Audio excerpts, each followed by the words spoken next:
Fiscal deficit అంటే ద్రవ్య లోటు అంటే మన ఆదాయం ఎంత మన ఖర్చు ఎంత దాని మధ్యన ఉన్న అంతరం ఎంత అంటే మనం ఇంకెంత అప్పు తీసుకోవాలనేది చెప్పేది. ఆనాడు 2014లో అధ్యక్ష ద్రవ్య లోటు 1.9% మీరు మాకు అప్పజెప్పిపోయినాడు అధ్యక్ష. 2022-23లో 2.5% అధ్యక్ష, అంటే కేవలం 0.6% మాత్రమే ద్రవ్య లోటు పెరిగింది. ఇంకొక మాట నేను ఆర్థిక మంత్రి గారికి విజ్ఞప్తి చేస్తా ఉన్నా, కేంద్ర ప్రభుత్వం కింద మీద పడుతోంది. వాళ్ళు they've set a target of fiscal deficit of 4.9%. దాన్ని రీచ్ కాలేక మొన్నటి బడ్జెట్లో కూడా 5.4%కే కేంద్రం ఫిస్కల్ డెఫిసిట్ మొన్న కూడా అయింది. మనం మాత్రం 2.5%. We're in healthy shape, we're in the pink of health. మీకు పింక్ కలర్ మీద కోపం ఉండొచ్చు, the state is in the pink of health. దయచేసి దాన్ని అభాస్పాలు చేయకండి, బదనాం చేయకండి. మా ఉత్తమన్న నవ్వుతున్నారు పింక్ ఆఫ్ హెల్త్ అంటే. We're in the pink of health sir, we should all compliment it. అధ్యక్ష, I would like to say one more thing sir. కేంద్రంతో పోలిస్తే ఫిస్కల్ డెఫిసిట్ విషయంలో వారు 5.4 ఉంటే మనం 2.5 ఉన్నాం. మరి మీరు మనం దివాలా తీసినామంటే వారు డబల్ దివాలా తీసిందా సార్? ఇది కూడా చెప్పాలా. దయచేసి నేను వారిని కోరేది, మన రాష్ట్రాన్ని మనం ఖర్చు చేయడం మంచిది కాదు. సంపద సృష్టి, అదేవిధంగా రాష్ట్ర సంపద ఎంత పెరిగిందో నేను మీకు చెప్పే ప్రయత్నం చేశాను. జిఎస్డిపి కూడా 4 లక్షల కోట్ల నుంచి 14.5 లక్షల కోట్లు ఎట్లా పెరిగిందో చెప్పాను. తలసరి ఆదాయం కూడా 1,14,000 మీరు మాకు అప్పచెప్పినాడు. 12వ స్థానంలో ఉన్నాం భారతదేశంలో, 12వ స్థానంలో పర్ క్యాపిటల్ ఇన్కమ్లో ఆనాడున్నాం. ఈ రోజు గర్వంగా చెప్పొచ్చు అధ్యక్ష, సిక్కిం, గోవా లాంటి చిన్న రాష్ట్రాలను పక్కన పెడితే the number 1 state in India in per capital income is Telangana. Yes, we should be proud. అవును, ఉప ముఖ్యమంత్రి గారు ఒక మాట అన్నారు, రంగారెడ్డి జిల్లాలో 9,62,000, వికారాబాద్ 1,80,000 అన్నారు. కానీ let me remind honourable deputy chief minister sir, 33 జిల్లాలు ఉండే తెలంగాణలో గత సంవత్సరం 33 జిల్లాలు కూడా దేశ సగటు జాతీయ ఆదాయం కంటే, తలసరి ఆదాయం కంటే హయ్యర్ ఉన్నాము.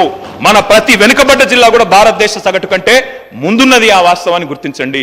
అదే మీరు పక్కన ఇప్పుడున్న కర్ణాటకలో 7.5 సంవత్సరాలు మీ గవర్నమెంట్ ఉండే, పోయిన 10-12 ఏళ్లలో 7.5 ఏళ్లలో ఇవాళకి కూడా కర్ణాటకలో 10 జిల్లాలు ఇంకా కూడా తలసరి ఆదాయంలో దేశ సగటు కంటే వెనుకబడి ఉన్నాయి. ఇది కూడా కావాలంటే లెక్కలు నేను మీకు ఇస్తాను, చూసుకోవాలని చెప్పి నేను కోరుతా ఉన్నా. అధ్యక్ష, 40-50 ఏళ్లుగా స్థిరపడి ఉన్న రాష్ట్రాలు మహారాష్ట్ర, కర్ణాటక, తమిళనాడు, అలాంటి రాష్ట్రాల సరసన గుజరాత్, ఇవాళ తెలంగాణ ఉండడం మనకు గర్వకారణం కాదా? వాటిని తలదన్ని మన తలసరి ఆదాయం పైకి పోవడం మనకు గర్వకారణం కాదా? మొన్న మిత్రులు అక్బరుద్దీన్ గారు అడిగారు, మీరు ఎవ్రీ ఇయర్ ఇక్కడే ఉన్నారు, 10 ఏళ్ళు ఇక్కడ నుంచే విన్నారు. మీరు ప్రతి సంవత్సరం బడ్జెట్ చూశారు. జిఎస్డిపి ఎట్లా పెరిగిందో చెప్పాం, పర్ క్యాపిటల్ ఎట్లా పెరిగిందో చెప్పాం, రెవెన్యూ రిసీట్స్ ఎట్లా పెరిగిందో చెప్పాం. అన్ని మీరు విన్నారు శ్రీధర్ బాబు గారు. మీరు అన్ని విన్న తర్వాత ఇవాళ ఇట్లా అయింది అట్లా అయింది అని మాట్లాడితే ఇది కరెక్ట్ కాదు అధ్యక్ష. సిరిగల తెలంగాణను, లక్ష్మీ కలగల తెలంగాణను దివాలా తీసిందని చెప్పడం ఎంతవరకు సమంజసమో గౌరవ ఆర్థిక మంత్రి గారే చెప్పాలి అధ్యక్ష. నో పావర్టీ ఇండెక్స్, నీతి ఆయోగ్, అందులో ద్వితీయ స్థానం మనది. We are in second place on reduction of poverty. Is this not right? Let the honourable deputy chief minister respond. అధ్యక్ష, ఇంకొక మాట కూడా నేను చెప్తాను అధ్యక్ష.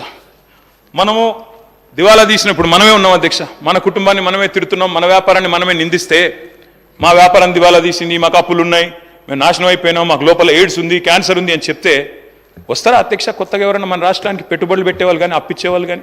అందుకే అధ్యక్ష ఈ రకంగా మాట్లాడడం, ఉన్న వాటిని ఇవాళ మసిబూసి మారేడి కాయ చేసే ప్రయత్నం చేయడం మంచిది కాదు అధ్యక్ష. ఇంకొక మాట కూడా వారికి నేను చెప్తాను అధ్యక్ష.